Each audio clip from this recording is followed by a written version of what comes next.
Hi, everyone. Thank you for joining us today for this Ask the Experts webinar, a conversation with data science and analytics entrepreneur, JP Bewley. I'm Allison Phillips, Director of Marketing on Cox Media's corporate team, and I'll be hosting today's webinar. Some quick housekeeping items right before we get started. This presentation is being recorded. You can access it and rewatch the recording on coxmedia.com at any time. And we have about half an hour of great content for you today. If at any time during this presentation you have a question, just go ahead and type it into the form on your screen. We'll round up the questions we receive, and JP will answer them in a comprehensive blog post or get back to you directly. So with that, I'm so excited to officially introduce you to today's guest expert here. JP is a key member of the True Local Labs team, a modern creator and data science agency here in Atlanta.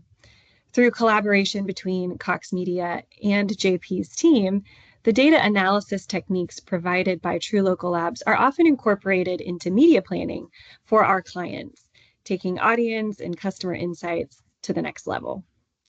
With over 20 years of experience helping businesses innovate with data, JP has founded several businesses from the ground up and served as the CEO of an Inc. 500 company.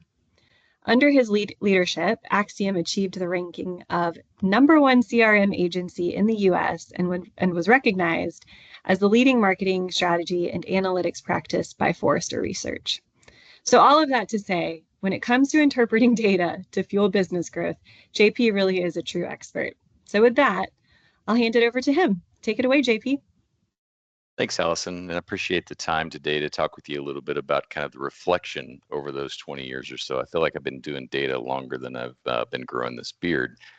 But I think we can all agree that businesses know the businesses that know their customers best win. And I think it's a fair argument to say that business owners, especially those that are successful and have been in business for a while, really have an understanding of their customers, and nobody's going to have a better understanding of their customers because they observe them every day, they interact with them, and they have to adapt and evolve to their changing customer needs to be able to succeed and win in the marketplace. If we take just a moment and talk about the evolution of about how businesses have really understood their customer base really over the last 80 years or so, kind of really starts back with kind of Mad Men and Madison Avenue and focus groups, and really getting into the qualitative analysis of what people do through what they say. But I think we can also agree that oftentimes people don't always do what they say. And so we knew kind of underneath all of this that there were some challenges in the traditional focus group. From that, we saw the rise and the evolution of strategic segmentation, where businesses began top down in a way to group their customers for different products, for different markets, different value propositions. And that went through several iterations, again, mostly qualitatively organized and top down. Fast forward, as you start to get into the late 70s, early 80s, you see the rise of computing. And with that comes easier methods of data aggregation. Call center applications, every customer service interaction starts to become online. And those data and those valuable interactions with customers start to get stored in some way. That really led to the rise then of statistical methods for analyzing data and helping businesses use PhDs and statisticians to group those customers together in a more scientific way. And this really was in the domain of the world's largest businesses because this was complex, it was expensive, it took a long time to do, but it really was state of the art for the longest time. Fast forward a little bit more as we go through the dot-com days, and then as we kind of march toward present day, you see the rise of cloud computing, which in theory starts to mean that we have an infinite amount of storage of this consumer data, and we have an infinite amount of compute to be able to interact and analyze with it and group customers together in new ways. And as we all know, it's in the news every day now, the buzz around AI and this next wave or this next generation of being able to use new methods of compute analysis to understand your customer base. But I think that premise, although the methods in which we have accomplished it, the premise that businesses that know their customers best, I think holds true. And we're just now working with a new set of tools to kind of bring us forward in that. In parallel with that, there emerged in the United States a number of companies that in a consumer data privacy assured way begin to aggregate data about US consumers over the age of 18. And this came from everything from when you bought a washing machine and you filled out a warranty card, to when you applied for credit for that new car, to maybe when you filled out a survey or somebody called you on the phone and asked you your opinion about something.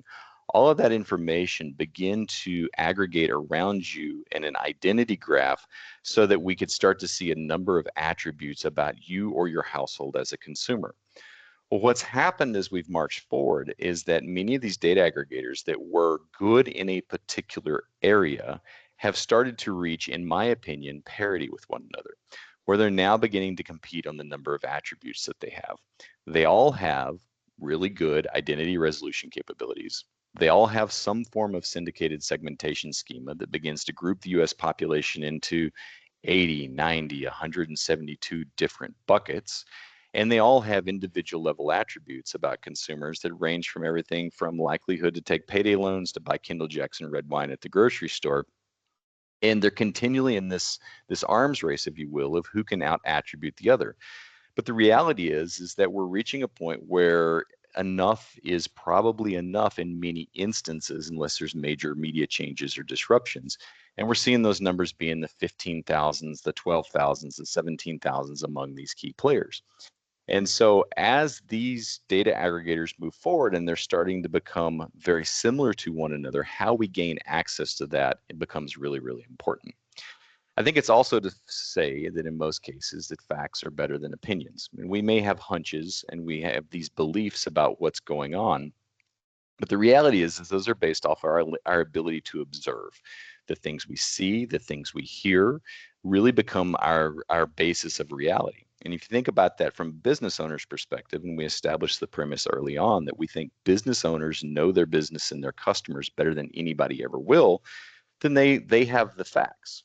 The reality is what they have are the facts of things that they observe on a daily basis. And one of my favorite stories in this area is a CEO of a business, a very successful business, who had been in the business for 20 plus years. He was on the showroom floor every single day, walking and talking and interacting with customers. He knows his customers, and the business is growing every year, so it's hard to argue. And he was very emphatic at the beginning of our journey together. JP, I know my customers. They're very, very wealthy retirees. And so we did the analysis for him, and he was right. His customers were really, really wealthy retirees with more than $2 million of investable assets. Out of the thousands and thousands and thousands of records that he gave us from CRM and point of sale systems across all of his stores, when compiled together and analyzed, what we found is that about 20% of his customers were wealthy retirees. And if I'd have pressed pause at that moment and went to their website, I would have found a lot of imagery and a lot of messaging oriented towards 65 plus wealthy retirees. But there was a hidden artifact in that customer data set, which was that high 37, 38% of the customers were actually under 50 millionaires that he was not speaking to in any way. And they were visiting stores that he wasn't in every day. And so he knew his customers really, really well, but he only knew what he saw and he observed, and he only understood what happened within his four walls. And through that process, we were able to give him a lens that was bigger than his normal aperture. Invariably, every time we do this, there are always surprises in the customer data. In another example, for a higher education, college or university, we were doing the analysis for them, new VP of marketing coming into the business, and they knew that they had a large and growing Hispanic segment of their student base. And they were charging quickly down the path on how do we get a Spanish language commercial to address this portion of our audience and to grow this portion of our audience. So when we did the analysis, we went through the process with them. What we found is in fact, that it was true. About 13% of their overall customer base was of Hispanic origin. But the story really didn't stop there. And this kind of where this greater aperture by using external data and data science to kind of bring light to these types of things. Within that 13%, around 7% spoke Spanish in the household, celebrated traditional cultural holidays, and identified with their heritage culture. The remaining portion of that population only spoke English in the household, did not celebrate traditional holidays, and identified as American. So a single Spanish language commercial to the Hispanic, quote unquote, population within their customer or their student base in that instance would have been a mistake. because it would have alienated almost half of that very important and growing segment in their customer base. And so the nuance under these things matter. And sometimes those are not things you can get from your own direct observations, your own direct consumer data. Kind of moving forward there, data really only has value in motion. And I think it's also safe to say, especially as we march forward in this digital world, that one of the most valuable assets that regional and local businesses have at their disposal is the data that they have about their customers and the behaviors those customers exhibit once they walk within their four walls. But I think a good way to think about this is your data is very similar to putting a bunch of cash in a safe and letting it sit there during a time of inflation. What happens to it? Its value decays. The same is true of the data setting in your point of sale system or your CRM system. It decays anywhere from 20 to 30% every single year. Why is that, JP? Well, this person used to live at 123 Any Street. Now they live at 456 Any Street. This person used to use this email address, but now they've signed up and got a different one because they get too much spam. And so our customers and their separation from their data is always getting further and further apart. So if you're just sitting there with this data in a safe, and it's important to keep that data safe and to protect it, but it's also important to use this data. And I think keeping it locked away would be a mistake. And more businesses are starting to figure out that they need to put this important asset to work. Next, if we kind of think about how do you apply these things going forward, in the past, these have been very, very expensive exercises. Getting access to these types of data sets was a multi-million-dollar exercise on an annual basis. And these were projects that took 6 months, a year or more, or were always ongoing.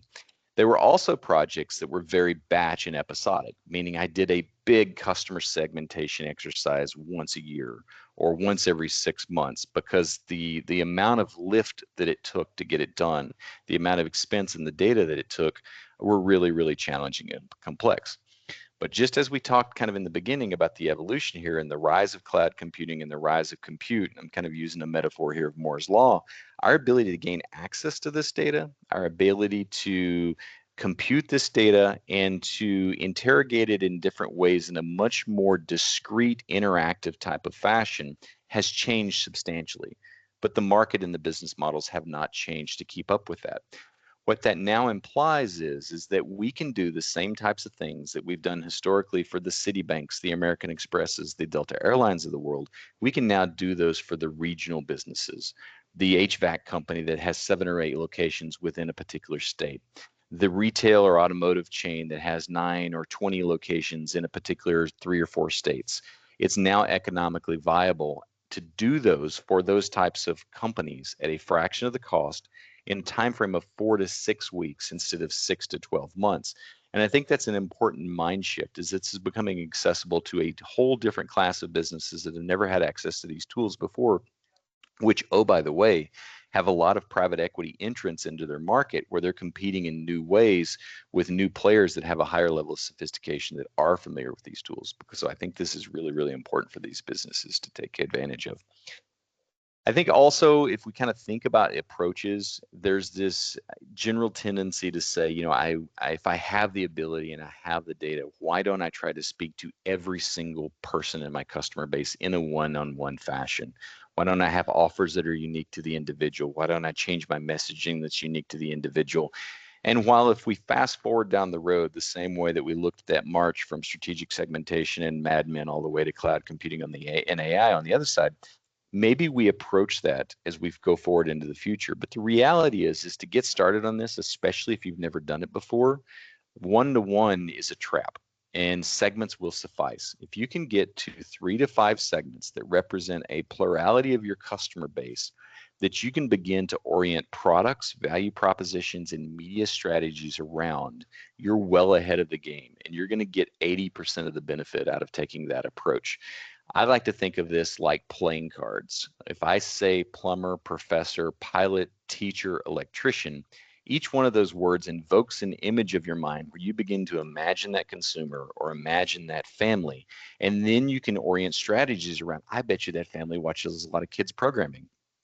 I bet you that family's on Instagram a lot. I bet you to reach that family, the newspaper is going to be my best bet. And so this end result in mind of having these personas or playing cards that are very descriptive around segments of your audience, again, not too many, 3 to 5, representing more of a majority of your customer base, is a great place to start so that you can begin to put these types of thinking and this type of data analysis to work in your business. I think in conclusion here, these things are a journey. And the best outcome in the journey is taking what the business owner knows about the business and what a data science team understands around the third-party data and how you combine those things together to leverage a better result. Because remember, we're trying to get this whole picture of the consumer, what they're doing within the four walls of the business and what they're doing in the rest of their life, the media they're consuming, how they think about things, their attitudes, their opinions, so that we can speak to them as whole individuals, because we are all whole individuals and we're not these little parts of people that are articulated typically in a marketing strategy. And my metaphor for this is that we can go to some great places around the world. We can go to some great places in the data, and we can have this deep understanding of what customers spend more and what customers spend less. But having an expert tour guide along the way to help you take advantage of this and enrich your experience is really, really important. And if we look at this photo, I think everybody will recognize that this is the Taj Mahal in Agra, India. But without that expert tour guide there, you may miss the nuance that it was built in the mid 1600s. You may miss the nuance that it was a ruler dedicating this to his significant other. You may miss that each of those four towers, the minars around the outside of the Taj, are leaned slightly outwards because this is built in a fault zone. And if there ever was an earthquake, they wanted the towers to fall away from the Taj and not onto the central part of the structure. And those are all things that now you have a better appreciation and a better understanding of that particular destination. And your data and the way you use your data is just the same. Is you can get to some of these things just by what you observe. By really having an expert tour guide, though, along the way, you begin to understand in a way that you didn't and have an appreciation for how to apply that maybe you wouldn't have got to on your own.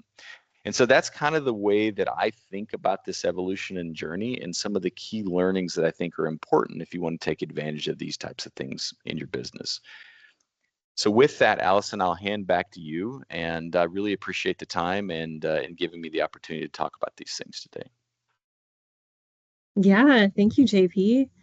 I feel like I've learned so much, and not just about data, but also the Taj Mahal. So thank you for that.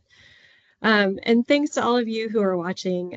If you have any questions, please submit them using the form on your screen, and we'll get back to you as soon as possible, either, again, directly or in a blog post where we consolidate all of these questions. We'll be back later this year with another guest expert and some more great content, so we really hope you'll be able to join us again then. In the meantime, check out our website for articles, ebooks, recordings of some of our previous Ask the Experts webinars. And as always, for any additional questions regarding today's content, you can always contact your Cox Media consultant. If you're not a current customer, you can visit our website at coxmedia.com to connect with one of our media experts. So thank you all again, and we look forward to seeing you next time. And JP, thank you again as well. Thank you Bye, so everyone. much, Allison. Bye, everyone.